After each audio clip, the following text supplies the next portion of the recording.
আসসালামু আলাইকুম। সবাইকে স্বাগত জানাচ্ছি বিডি দর্পণের নিয়মিত আয়োজন আজকের দুনিয়ায়। আপনাদের সাথে আছি আমি ফাহাদিয়া মিতু।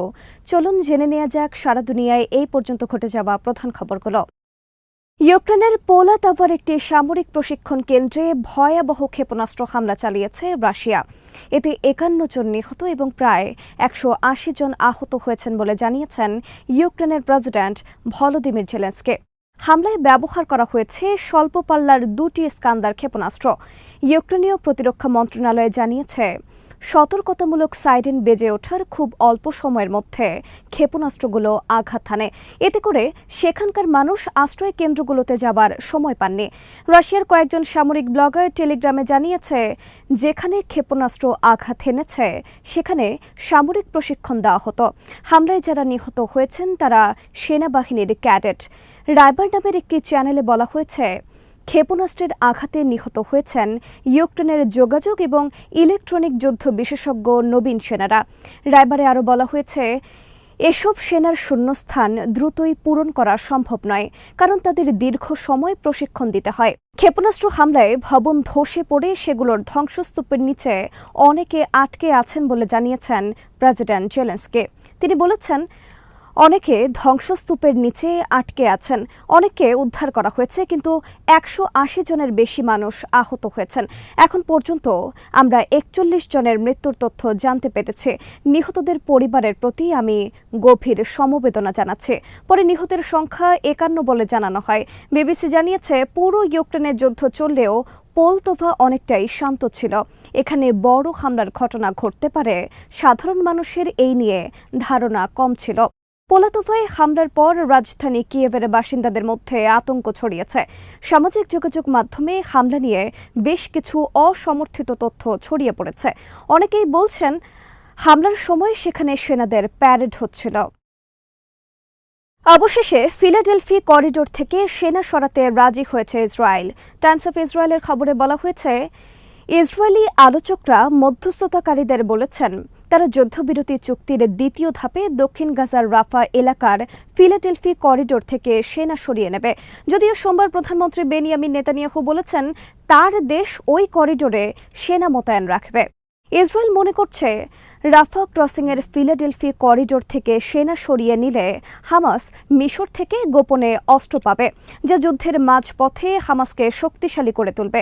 যে কারণে তারা ওই করিডোর থেকে সেনা সরাতে রাজি হয়নি। কিন্তু হামাসও গাজা থেকে সেনা সরানোর দাবিতে অনড় ছিল। শেষ পর্যন্ত ইসরায়েলি কর্মকর্তারা কাতারকে বিষয়টিতে আশ্বস্ত করেন। ইসরায়েলের মত পরিবর্তনের এই বিষয়টি প্রথম প্রকাশ্যে আসে দেশটির সংবাদ মাধ্যম হারেজের একটি রিপোর্টে। সেটির সত্যতা স্বীকার করে এক আরব কূটনীতিক বলেছেন, মঙ্গলবার মোসাদ প্রধান ডেভিড বার্নিয়া জরুরি ভিত্তিতে কাতার সফর করেছেন।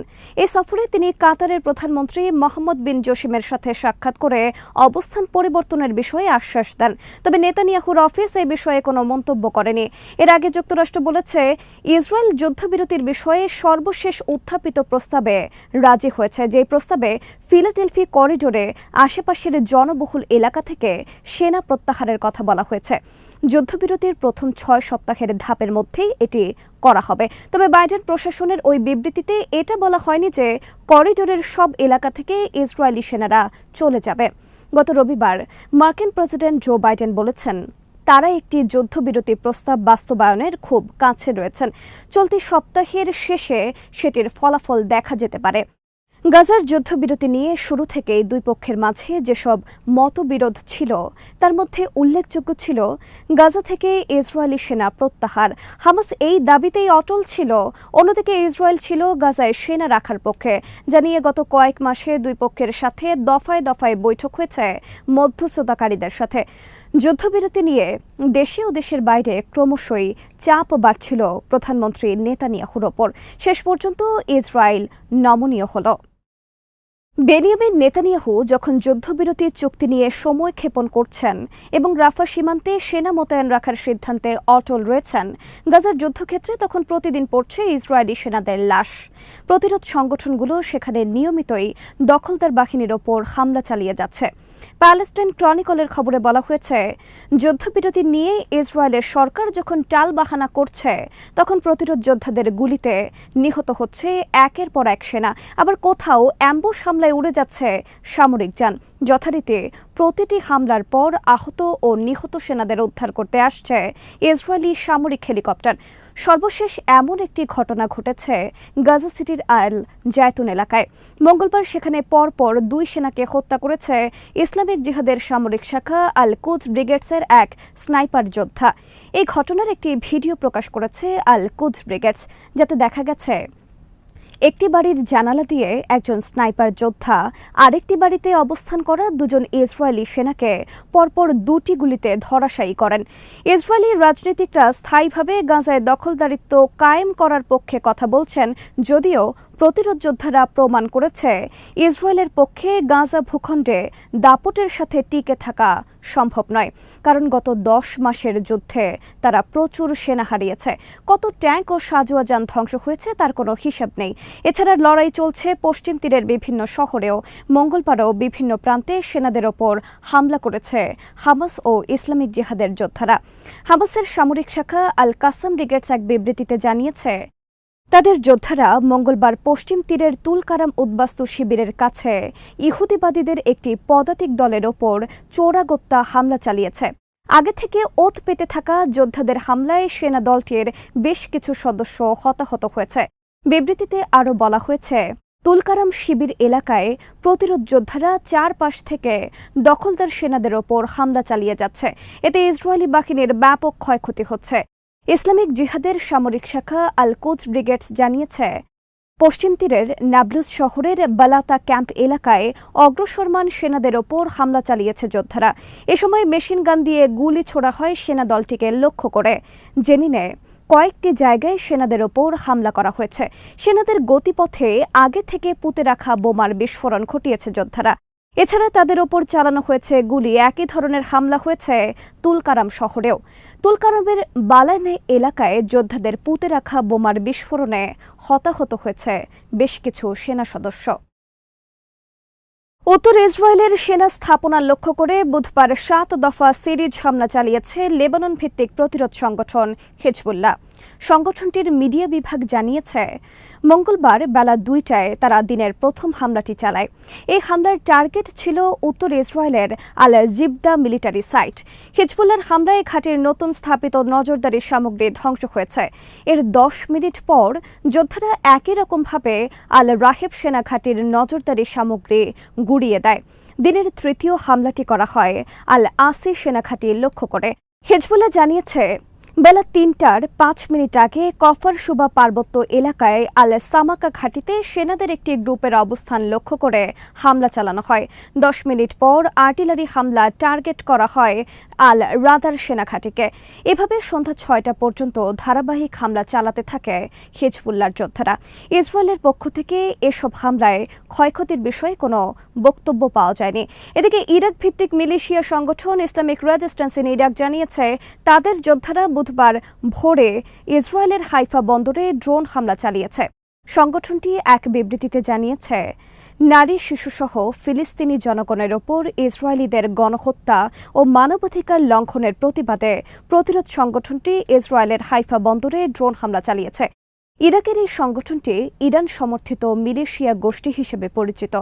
গাজা যুদ্ধের শুরু থেকেই তারা নিয়মিত বিরতিতে ইসরায়েলের ওপর হামলা চালিয়ে আসছে। ইসরায়েলের সাথে ইরাকের সীমান্ত না থাকলেও মিলিশিয়া সংগঠনটি সিরিয়ার আকাশ দিয়ে ইসরায়েলের হাইফা বন্দরে এই হামলা চালায়। হামলায় কোনো ক্ষয়ক্ষতি হয়েছে কিনা সেটি স্পষ্ট নয়। ইসরায়েল সাধারণত এসব হামলার বিষয়ে কোনো মন্তব্য করে না। বাংলাদেশে শেখ হাসিনা বিরোধী আন্দোলনে জনপ্রিয় হয়েছিল দেশটা তোমার বাপের নাকি গানটি। আন্দোলনের পক্ষে সামাজিক যোগাযোগ মাধ্যমে অসংখ্য রিল এবং ভিডিও ফুটেজও ব্যাকগ্রাউন্ড মিউজিক হিসেবে গানটির ব্যবহার দেখা গেছে। এবার সেই গানই ভারতের একাধিক রাজ্যে প্রতিবাদের ভাষা হয়ে গেছে। শুধু তাই নয়, আন্দোলনে এই গান গেয়ে আসামে এক শিল্পী গ্রেফতারও হয়েছেন। ভারতীয় সংবাদ মাধ্যমগুলো জানিয়েছে, আসামের বাঙালি মুসলিম গায়ক আলতাফ হোসেন একটি বিতর্কিত প্রতিবাদী গানের জন্য গ্রেফতার হয়েছেন। গানটির মাধ্যমে তিনি হিন্দু ও মিয়া সম্প্রদায়ের মধ্যে বিরোধ ঘটানোর চেষ্টা করেছেন এমন অভিযোগে গত ৩০ আগস্ট একটি মামলা নথিভুক্ত হয়েছিল। পরদিনই তাকে গ্রেফতার করা হয়েছে। আসামের বাঙালি মুসলিমদের মিয়া হিসেবে চিহ্নিত করা হয়। রাজ্যের ধুবড়ী জেলার গায়ক আলতাফ যেই গানটি গেয়েছিলেন সেটি মূলত বাংলাদেশি সঙ্গীত পরিচালক ইথুন বাবুর তৈরি করা ও মৌসুমী চৌধুরীর গাওয়া গান। সুর ঠিক রেখে কথায় কিছুটা পরিবর্তন এনে আসামের গায়ক আলতাফ সেটি গেয়েছিলেন নিজের ভাষায়। অসম তোমার বাপের নাকি মিয়া খেদিব খুঁজা গানটি প্রচারের পর আলতাফকে গ্রেফতার করা হয়। আসামের মুখ্যমন্ত্রী হিমন্ত বিশ্ব শর্মা ফেসবুক লাইভে আলতাফের গ্রেফতারের কথা উল্লেখ করেন। তিনি গানটিকে আক্রমণাত্মক বলে উল্লেখ করেছেন। তিনি বলেছেন, মিয়া বিহু গান গাওয়া আলতাফ হোসেন নামের এই ব্যক্তিকে আজ গ্রেফতার করেছে পুলিশ। আমরা আমাদের সামাজিক শৃঙ্খলার ওপর আক্রমণ মেনে নেব না। ভারতীয় গণমাধ্যমগুলোর বরাতে জানা গেছে, আসামে শুধু নয়, দেশটা তোমার বাপের নাকি গানটি জনপ্রিয় হয়ে উঠেছে ভারতের পশ্চিমবঙ্গ সহ পূর্ব ভারতীয় অন্যান্য রাজ্য। সম্প্রতি উত্তপ্ত হয়ে ওঠা পশ্চিমবঙ্গে আন্দোলনকারী এবং সাধারণ মানুষের মুখেও এই গান শোনা যাচ্ছে, বাজানো হচ্ছে লাউড স্পিকারেও।